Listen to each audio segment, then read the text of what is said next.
Mastering Mixed Conditionals, a guide to fluent conversation and writing. Hello, language learners. Today, we're diving into an exciting topic: mixed conditionals in conversation and writing. These versatile structures allow us to speak more flexibly about hypothetical, unreal, or unlikely situations. So, buckle up and let's get ready to boost your English fluency.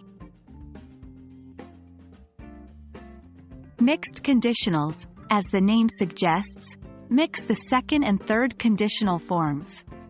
In doing so, they allow us to speak about an unreal or unlikely situation in the past affecting the present, or vice versa.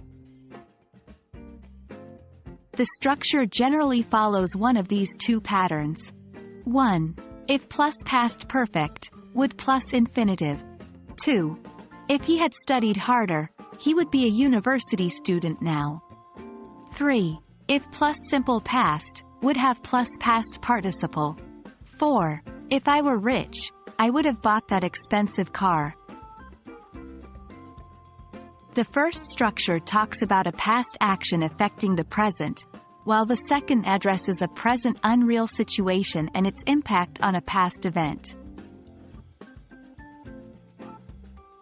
Mixed conditionals can sound quite formal or academic, but they're actually used quite often in everyday English conversation. When telling stories or contemplating different outcomes, mixed conditionals are a powerful tool. Let's look at some examples. 1.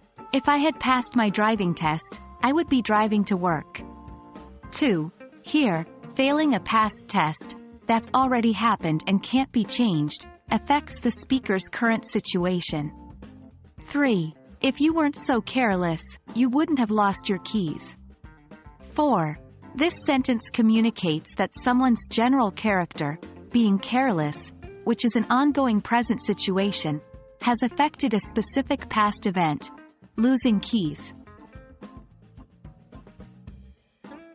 Mixed conditionals are also invaluable in written English, especially in academic essays, storytelling, and descriptive pieces.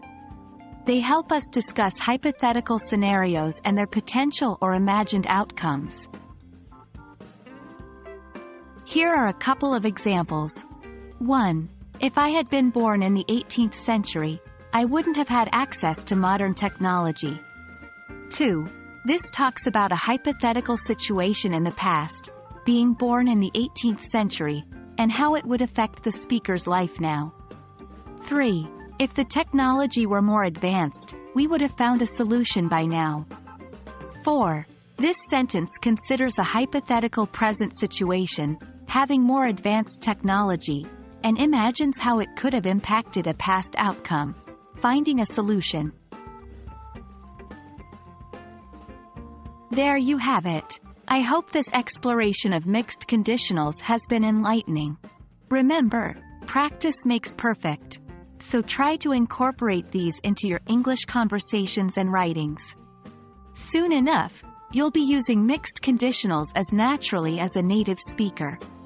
Keep learning, keep practicing, and I'll see you in our next English learning adventure.